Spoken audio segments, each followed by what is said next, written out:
ప్రపంచమంతా పూలతో దేవుణ్ణి పూజిస్తే పూలనే దైవంగా కొలిచే ఏకైక పండుగ బతుకమ్మ. తెలంగాణ సంస్కృతి సాంప్రదాయాలకు నిలువెత్తు ప్రతీక. ఆడబిడ్డలంతా సంబురంగా జరుపుకునే ఘనమైన వేడుక, ప్రకృతిని ఆరాధిస్తూ సాగే పూల పండుగ బతుకమ్మ. ఒక్క మాటలో చెప్పాలంటే ప్రపంచంలో మరెక్కడా కనిపించని, తెలంగాణకు మాత్రమే సొంతమైన వినూత్నమైన అరుదైన పూల వేడుక బతుకమ్మ. ఇప్పుడు తెలంగాణ వ్యాప్తంగా బతుకమ్మ సంబరం అంబరాన్నంటింది.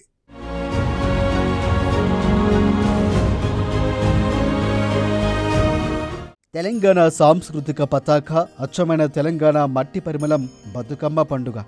తెలంగాణ నేలకు శోభగులజ్జిగిన పెద్ద పండుగ బతుకమ్మ. ఏ తల్లి కడుపున పుట్టకపోయినా బతుకమ్మను మాత్రం తెలంగాణ నేలకు తూబుటూలా భావిస్తారు. అందుకే బతుకమ్మ సంబరం తెలంగాణలో మాత్రమే కనిపిస్తుంది. పూలనే దేవతగా కొలిచే అరుదైన అపురూపమైన గొప్ప పండుగ బతుకమ్మ. తీరొక్క పూలతో బతుకమ్మను పేర్చి ఆడపడుచులందరూ ఒక్కచోట చేరి తమ అనుభవాలనే పాటలుగా మలిచి చప్పట్లతో గౌరమ్మను కొలిచే వేడుక. ప్రకృతిని ఆరాధిస్తూ పొడిమి తల్లి గొప్పతనాన్ని కీర్తిస్తూ మురిసిపోయే క్షణాలకు వేదిక. తెలంగాణ అస్తిత్వానికి, సంస్కృతి సంప్రదాయాలకు ప్రతీకగా భావించే బతుకమ్మ పండుగ 9 రోజుల పాటు జరుగుతుంది. తెలంగాణ సంస్కృతికి నిలువెత్తు సంతకం బతుకమ్మ పండుగ.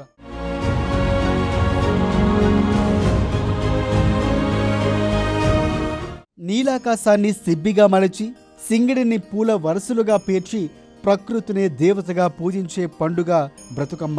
ప్రపంచంలోనే అరుదైన రంగురంగుల పూల పండుగ.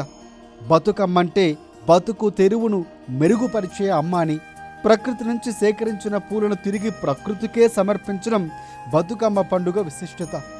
9 రోజుల పాటు తెలంగాణ అంతటా ఒక జాతరలా సాగి చివరికి సద్దుల బతుకమ్మగా మన వాకిట్లో బతుకు తెరువును ఆవిష్కరిస్తుంది. ఆటపాటలతో మనల్ని సేద తీరుస్తుంది. జీవన సంభురాన్ని ఆవిష్కరిస్తుంది. ప్రపంచంలో మరెక్కడా లేని విధంగా తెలంగాణలో మాత్రమే జరుపుకునే పండుగ బతుకమ్మ. స్వరాష్ట్రంలో రాష్ట్ర పండుగగా గుర్తింపు పొంది నేడు ప్రపంచంలో తెలంగాణ వారున్న చోట్లల్లా పూల జాతరై వర్ధిల్లుతుంది.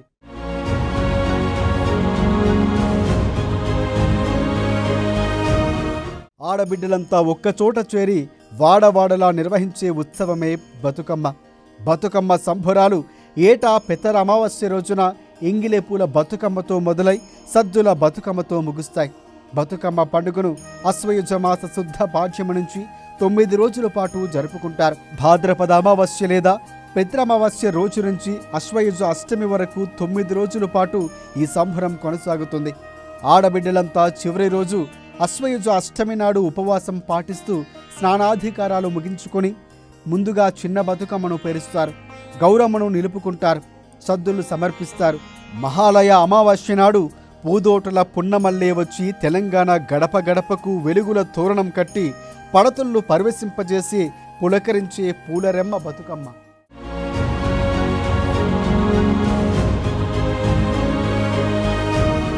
ప్రకృతిలో లభించే ప్రతి పువ్వును ఏరికోరి తెచ్చి బతుకమ్మను పేరుస్తారు ఆడబిడ్డలు. ఇలా బతుకమ్మకు ఉపయోగించే పువ్వుల్లో అనేక ఆరోగ్య అంశాలు ఇమిడి ఉన్నాయి. గుమ్మడి, తంగేడు, గునుగు, బంతి, పట్నం బంతి, రుద్రాక్షతో పాటుగా వివిధ రకాల పువ్వుల్లో ఆరోగ్యానికి మేలు చేసే ఔషధ గుణాలు ఉన్నాయి. పూల నుంచి వచ్చే పరిమళాలు, వాటి లేలేత స్పర్శ ఆరోగ్యాన్ని పెంచుతాయన్నది నిపుణుల మాట.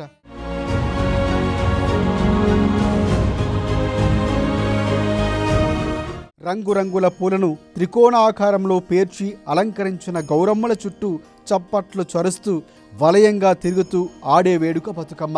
బొడ్డెమ్మతో మొదలు ఎంగిలి పువ్వు బతుకమ్మ, సద్దుల బతుకమ్మ, ఇలా దేని ప్రత్యేకత దానిది.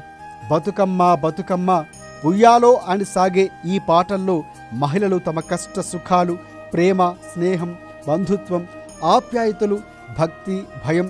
తెలంగాణ రాష్ట్రం వచ్చాక ఈ పండుగ మరింత ప్రాచుర్యంలోకి వచ్చిన గత 1000 ఏళ్లుగా బతుకమ్మను ఇక్కడి ప్రజలు తమ ఇంటి దేవతగా పూజిస్తున్నారని చెప్పవచ్చు.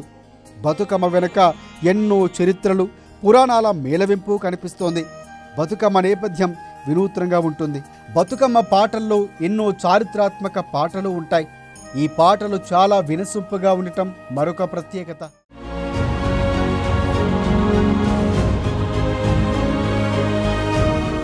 తెలంగాణ సాంస్కృతిక వైభవానికి నిలువెత్తు నిదర్శనం బతుకమ్మ. తెలంగాణ అస్తిత్వం బతుకమ్మలోనే ఉంది. తెలంగాణ నేలపై బతుకమ్మ పండుగను శతాబ్దాలుగా జరుపుకుంటున్నారు. ఈ సాంప్రదాయం ఎలా మొదలైందో చెప్పడానికి ఎన్నో కథలు ప్రచారంలో ఉన్నాయి. నవాబులు, భూస్వాముల పెత్తందారీతనంలో నలిగిపోతున్న తెలంగాణ గ్రామీణ సమాజంలో మహిళల బతుకులు దుర్భరంగా ఉండేవి. వారి అకృత్యాలకు నలిగిపోయిన వారిని, తట్టుకోలేక ఆత్మహత్యలు చేసుకున్న వారిని తలుచుకొని తోటి మహిళలు విచారించేవారు. వారికి ప్రతీకగా పూలను పేర్చి బతుకమ్మ అంటూ దీవిస్తూ పాటలు పాడేవారు. బతుకమ్మ బతుకమ్మ ఉయ్యాలో పాటల వెనుక ఉండే మర్మం ఇదేనని చెబుతూ ఉంటారు.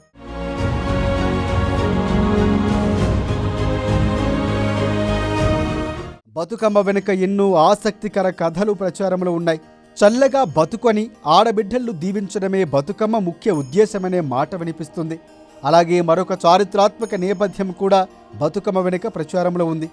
తెలంగాణ ప్రాంతాన్ని రాష్ట్రకూట రాజులు పాలించేవారు. వారి వద్ద వేములవాడ చాళుక్యులు సామంతులుగా ఉండేవారు. చోళులకు, రాష్ట్రకూటములకు యుద్ధం జరిగినప్పుడు ఈ చాళుక్యులు రాష్ట్రకూటములకు మద్దతుగా నిలిచారు. క్రీస్తు శకం 973లో ఈ చాణక్య రాజులైన తైలపాడు రాష్ట్రకూటములకు చివరి రాజుగా వ్యవహరించిన కర్కడుని హతం చేసి కళ్యాణ చాణక్య రాజ్యాన్ని నెలకొల్పాడు. ప్రస్తుత తెలంగాణ ప్రాంతాన్ని తైలపాడు రాజే పరిపాలించేవాడు. క్రీస్తు శకం 997లో తైలపాడు మరణించడంతో అతని కుమారుడైన సాత్యాశ్రాయుడు రాజపీఠాన్ని అధిష్ఠించాడు. అప్పటి వేములవాడలో ప్రసిద్ధి చెందిన రాజరాజేశ్వర ఆలయం ఉండేది. ఆపదల్లో ఉండేవారికి రాజరాజేశ్వరి అండగా ఉంటుందని అప్పటి ప్రజలు నమ్మేవారు. ప్రజలే కాదు, చోళరాజు పరాంతక సుందరాచోళ కూడా రాష్ట్రకూటముల నుంచి ఆపద తలెత్తినప్పుడు రాజరాజేశ్వరుడికి భక్తుడిగా మారిపోయాడు. రాజరాజేశ్వరే తనను కాపాడిందని నమ్మిన పరాంతక సుందర చోళ తన కుమారుడికి రాజరాజా అని నామకరణం చేశాడు. ఆ రాజరాజ చోళనే క్రీస్తు శకం 985 నుంచి 1014 వరకు రాజ్యాన్ని పరిపాలించాడని చరిత్ర చెబుతోంది. అతని కుమారుడైన రాజేంద్ర చోళ సాత్యాశ్రాయపై జరిపిన యుద్ధానికి సేనాధిపతిగా వ్యవహరించి విజయాన్ని సాధించాడు. ఆ విజయానికి గుర్తుగా రాజేశ్వరి ఆలయాన్ని కూల్చివేసి అందులోని భారీ శివలింగాన్ని తన తండ్రికి బహుమతిగా ఇచ్చాడు. తన కొడుకు ఇచ్చిన శివలింగం కోసం క్రీస్తు శకం 1006లో ఏకంగా ఓ ఆలయ నిర్మాణాన్ని చేపట్టాడు రాజరాజ చోళ. 1010 సంవత్సరంలో నిర్మాణం పూర్తయ్యాక భారీ శివలింగాన్ని బృహదేశ్వర ఆలయంలో ప్రతిష్ఠించాడు. తమ రాజ్యంపై దాడి చేసి దోచుకున్న సొమ్ముతోనే బృహదీశ్వరాలయ నిర్మాణాన్ని చేపట్టినట్లు కూడా తమిళ శిలాశాసనాల్లో చోళరాజులు చెప్పారు. ఇప్పటికీ వేములవాడలోని భీమేశ్వరాలయ శివలింగానికి బృహదేశ్వరాలయంలోని శివలింగానికి మధ్య సారూప్యతను చూడవచ్చు. వేములవాడ నుంచి శివలింగాన్ని పార్వతి నుంచి వేరు చేసి తాంజావూరుకు తరలించినందుకు తెలంగాణ ప్రజల మనసును కలచివేసింది. బృహదమ్మ నుంచి శివలింగాన్ని వేరు చేసినందుకు గాను తమ దుఃఖాన్ని చోళులకు తెలియజేస్తూ మెరువు పర్వతంలా పూలను పేర్చి బతుకమ్మను నిర్వహించడం మొదలుపెట్టారు తెలంగాణ వాసులు. అలా ప్రతి ఏడాది బతుకమ్మను జరపడం ఆనవాయితీగా మార్చుకున్నారు. దాదాపుగా 1000 సంవత్సరాల నుంచి బతుకమ్మను తెలంగాణ వాసులు జరుపుకుంటున్నారు. బతుకమ్మ పేరు కూడా బృహదమ్మ నుంచి వచ్చిందని కూడా ఒక ప్రతీతి.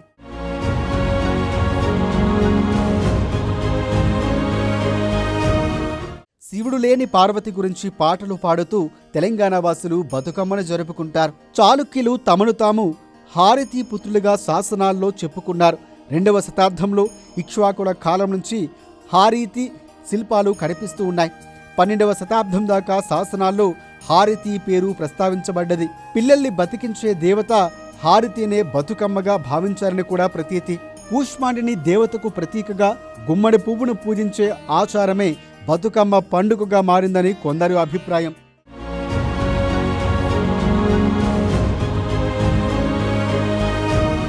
ఇక బతుకమ్మ చుట్టూ చేరి పండుగకు కారణమైన కథను గానం చేసే పల్లె ప్రజల పథాలు ఆధారంగా బతుకమ్మ నేపథ్యానికి సంబంధించి మరొక కథ కూడా ప్రాచుర్యం పొందింది. దాని ప్రకారం అనగనగా ఒక రాజు, ఆ రాజుకు ఓ చిన్న కోడలు. వారి ఊరికి జీవనాధారం చెరువు. ఎంతో విశాలమైన ఆ చెరువు వానలు బాగా పడటంతో మత్తడి దుంకుతుంది. ఎడతెరిపి లేని వానల వల్ల చెరువు నిండి కట్టకు గండిపడుతుంది. గండిని పూడ్చేందుకు ఊరంతా ప్రయత్నించినా ఫలితం ఉండదు. అయితే చెరువు కట్ట అంటే అక్కడ మైసమ్మ దేవత కొలువు ఉంటుందని చాలామంది నమ్మకం. ఆమె చెరువుకు రక్షణగా ఉంటుందని భావిస్తారు. అందుకే కట్ట నిలవాలంటే మైసమ్మకు శాంతింపజేయాలని రాజు ప్రజలు భావిస్తారు. కట్టను నిలిపేందుకు తన బర్రెల మందను ఇస్తానని రాజు మైసమ్మను వేడుకుంటాడు. ఇందుకు బదులుగా మైసమ్మ తల్లి తనకు కూడా బర్రెల మంద ఉందని సమాధానమిస్తుంది. ఆవుల మంద, గొర్రెల మంద, మేకల మంద ఇలా ఏది ఇస్తానన్నా అన్నీ తన దగ్గర కూడా ఉన్నాయని చెబుతుంది ఆ తల్లి. దీంతో ఆ రాజు తమ ఊరి బాగు కోసం తన కుటుంబ సభ్యులు అర్పిస్తానని ఆమెకు చెబుతారు. కానీ ఆ గ్రామ దేవత శాంతించదు. ఎటూ పాలు పోని స్థితిలో ఆ రాజు చిన్న కోడలిస్తా ఉయ్యాలో, కట్ట నిలిపే మైసు ఉయ్యాలో అని రాగం అందుకోగానే మైసమ్మ తల్లి సంతృప్తి పడుతుంది. కట్ట తెగకుండా ఆపుతుంది. ఇక అన్నమాట ప్రకారం రాజు ఇంటికి వెళ్ళి తన చిన్న కోడలి చెరువు దగ్గరకు తీసుకొచ్చేందుకు పూనుకుంటాడు. కానీ ఆమెకు తను చేయాల్సిన త్యాగం గురించి చెప్పడు. అయితే చిన్న కోడలి పసిపాపాయి గురించి వివరాలు అడుగుతూ అన్ని పనులు పూర్తయ్యాయని ఆమె చెప్పగానే చెరువుకు పోయి నీళ్లు తెమ్మని చెబుతాడు. మామ మాటలు గౌరవించి ఆ చిన్న కోడలు బిందె పట్టుకుని చెరువు దగ్గరకు వెళుతుంది.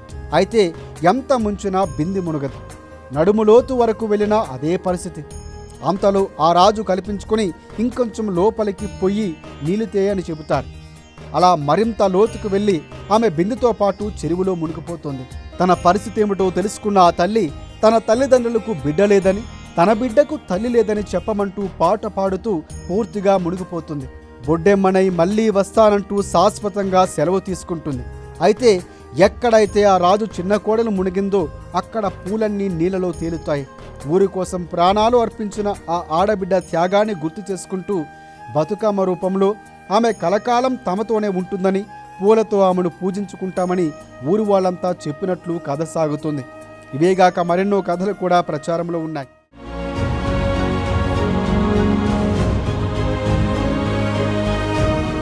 ప్రకృతిని ఆరాధించే పెద్ద పండుగ బతుకమ్మ పండుగ. పూలు కూడా వికసించే కాలంలో, జలవనరులు సమృద్ధిగా పొంగి పొరలే సమయంలో బతుకమ్మ పండుగ వచ్చి భూమితో, జలంతో మానవ అనుబంధాన్ని సంబరంగా జరుపుకోబడుతుంది. ఈ సంబరాలు జరుపుకునే వారం అంతటా స్త్రీలు మట్టితో చేసే దుర్గాదేవి బొమ్మ అంటే బొడ్డెమ్మను బతుకమ్మతో పాటుగా చేసి నిమజ్జనం చేస్తారు.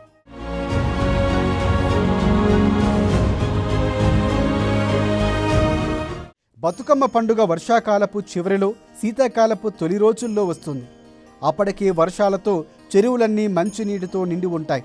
రకరకాల పువ్వులు రంగురంగుల్లో ఆరు బయల్లో పూసి ఉంటాయి. వీటిలో గునుగు పూలు, తంగేడు పూలు బాగా వస్తాయి ఎక్కువగా.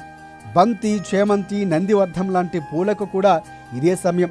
సీతాఫలాలు కూడా ఈ సమయంలోనే పెద్ద ఆకర్షణగా ఉంటాయి. అలాగే జొన్న పంట కోతకు సిద్ధంగా తలుపులు తడుతూ ఉంటుంది. వీటన్నింటినీ నేపథ్యంలో తెలంగాణ ఆడపడుచులు ప్రకృతి సౌందర్యాన్ని అద్భుతమైన రంగురంగుల పువ్వులతో కీర్తిస్తూ బతుకమ్మ పండుగను జరుపుకుంటారు.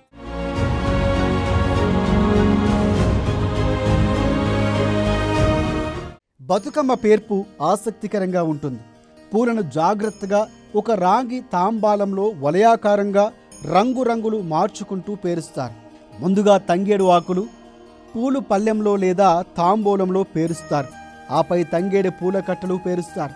మధ్య మధ్యలో ఇతర రకాల పూలను ఉపయోగిస్తారు. ఈ అమరిక ఎంత పెద్దదిగా ఉంటే అంత అందంగా ఉంటుంది. తెల్లని గునుక పూలను రంగులతో అద్ది పెడతారు. పేర్చడమయ్యాక పైన పసుపుతో చేసిన గౌరీమాతను పెడతారు. ఇలా పేర్చిన బతుకమ్మను గృహంలోని దైవస్థానంలో అమర్చి కొవ్వొత్తులతో, అగరవత్తులతో అలంకరించి పూజిస్తారు. సాయంకాలం అందరూ తమ తమ బతుకమ్మలతో ఒకచోట చేరి వాటిని మధ్యలో పెట్టి వాటి చుట్టూ తిరుగుతూ ఆటపాటలతో గౌరీదేవిని కీర్తిస్తూ ఆడతారు, పాడతారు. చివరి రోజు సాయంత్రం ఆడపడుచులందరూ చక్కగా దుస్తులు, ఆభరణాలు ధరించి బతుకమ్మను వాకిల్లో పెడతారు. చుట్టుపక్కల ఉన్నవారు కూడా వారి బతుకమ్మలు ఇదే విధంగా అమర్చి వాటి చుట్టూ పెద్ద వలయాకారంలో చేరుతారు. ఐక్యత, సోదరభావం, ప్రేమను కలిపి రంగరిస్తూ మానవ హారం ఏర్పరిచి పాటలు పాడుతారు. ఒకరు ముందుగా పాట మొదలు పెడితే మిగిలిన వారు వారితో గొంతు కలుపుతూ ఆడి పాడతారు.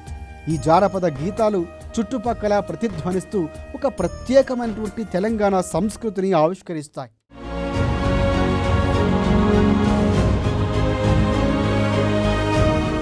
చీకటి పడుతుంది అనగానే స్త్రీలందరూ ఈ బతుకమ్మలు తలపై పెట్టుకుని ఊరిలో ఉన్న పెద్ద చెరువు గాని, తటాకం వైపు గాని ఊరేగింపుగా బయలుదేరుతారు. అందంగా అలంకరించుకున్న స్త్రీలు బతుకమ్మలతో అత్యంత సుందరంగా, వైభవాయానంగా ఈ ఊరేగింపు ఉంటుంది. ఈ ఊరేగింపు కొనసాగినంతసేపు జానపద గీతాలతో వీధులు మారుమోగుతాయి. జలాశయంకు చేరుకున్న తర్వాత మెల్లగా బతుకమ్మలు పాటలు పాడుతూ ఆడుతూ నీటిలో అలా జారవిరుస్తారు. జలాశయంకు చేరుకున్న తర్వాత మెల్లగా బతుకమ్మలు పాటలు పాడుతూ ఆడుతూ నీటిలో జారవిడుస్తారు. ఆ తరువాత బతుకమ్మకు సమర్పించిన ప్రసాదాన్ని అందరికీ పంచిపెడతారు. అనంతరం ఆడబిడ్డలంతా ఖాళీ తాంబలంతో ఆడుతూ పాడుతూ బతుకమ్మను కీర్తిస్తూ ఇంటికి చేరుతారు. ఇక ఆ 9 రోజులు ఈ పాటలన్నీ అర్ధరాత్రి వరకు వీధుల్లో మారుమోగుతూనే ఉంటాయి.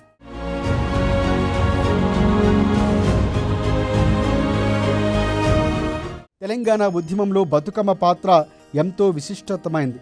ఉద్యమ సందర్భాల్లో బతుకమ్మతో ఊరేగింపులు చేసిన తెలంగాణ ప్రజలు తమ అస్తిత్వాన్ని సగర్వంగా ప్రకటించుకున్నారు. తెలంగాణ రాష్ట్రం ఏర్పడ్డాక బతుకమ్మ ఖండాంతరాలు దాటింది. మరింత ప్రాధాన్యతను సంతరించుకొని తెలంగాణ అస్తిత్వాన్ని ప్రపంచానికి చాటుతోంది. తెలంగాణ సజీవంగా ఉన్నంతకాలం బతుకమ్మ ఉంటుంది. ఇలా ప్రతి ఏటా తెలంగాణ మట్టి పరిమళాన్ని ప్రపంచవ్యాప్తంగా చాటి చెబుతూనే ఉంటుంది. అది మన బతుకమ్మ గొప్పతనం.